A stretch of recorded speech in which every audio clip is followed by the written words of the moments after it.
Good morning, comic book fans. Welcome back to Comics in 5 Minutes. For guys, I'm your ever-loving host, Shorty. We're going to look at only the Savage are left, which confuses my spell checker grammar thing. Only the Savages are left. Only the Savage is left. I mean, I get what they were doing in the title, but it feels needless that spell check can't understand if I can.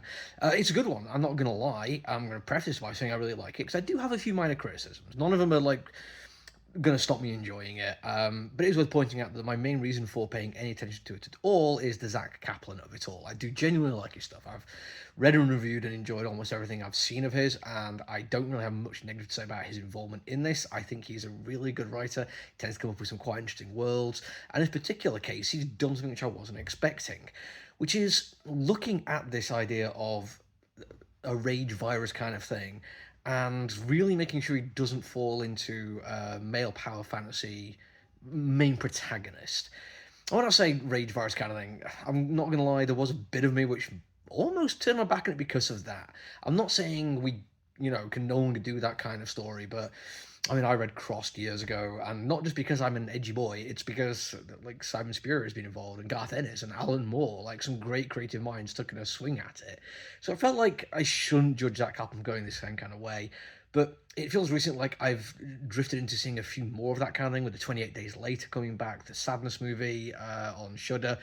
It's like, yeah, okay, it's well trod ground, and I wanted it to be something different. Now, thankfully, as I said, Kaplan has made the choice for his character to really look like it's not going to go the direction of the well-meaning kind of everyman character who suddenly becomes absolutely so kick-ass that they can deal with soldiers and infected people and still come out looking really cool and saving the love of his life. I don't want it to be that kind of story. I think you can tell it and people have done it well, but I like the idea of slightly different growth of the character, the realization that, yeah, sometimes you have to put yourself out there, but use the skills you got, be a little bit more sensible about things, approach it the way you usually would do. Don't trust to the fact that you are a big, strong man, you save world.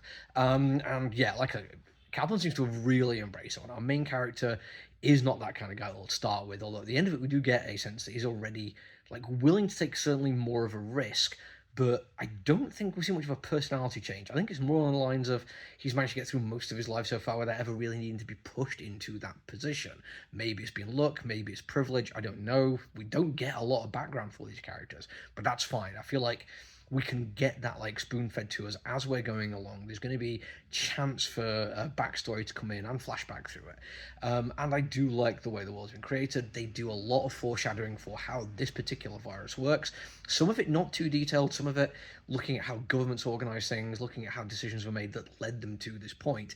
It does feel a little bit more interesting than just, oh yeah, virus, things go bad, oh no, scary world, or sometimes not even that. I mean, the whole rage virus thing does 100% feed quite well into from the zombie well, and some of the better zombie stories go out their way to not give you an explanation, and I don't mind that. I think Shaun of the Dead did a really good job making that funny, but I feel like this one, tying in what had happened in the creation of it and how it's proliferated, I think is going to be an important character or an important story beat, and I'm all in favour of that one. Artwork wise, it did an awful lot I like. I do think it could have gone a little bit further sometimes in terms of what we see on the page, but I don't mind it too much because of the times when there's a lot going on, it does look a little bit busy. There's a few times when we get like a wide shot looking down onto a settlement, and you kind of have to go back to it visually a couple of times, not because it's the level of detail that's drawing the eye in and making you yearn for like seeing all these extra details which add to the story and the world building. Sometimes it just feels like, wait, hang on, was that the roof or was that like the roof of the building next to it? And it does just feel like there maybe it's not as crisp and clear as I maybe would have liked. But in terms of stuff I do like, character design is brilliant, individual characters in the world, and also the monster design, really approve of those. There's a lot of fun to be had with the idea of it not just being a one and done, like everyone looks the same, but there's unifying features. I really like that.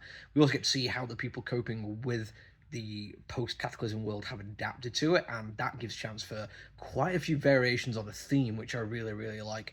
Didn't go away I expected it to, and the colouring is brilliant. It is very earthy. I mean, some people might be, I don't know, comparing it to early 2000s, like the muddy brown video game kind of thing, but it works to be really earthy in this thing.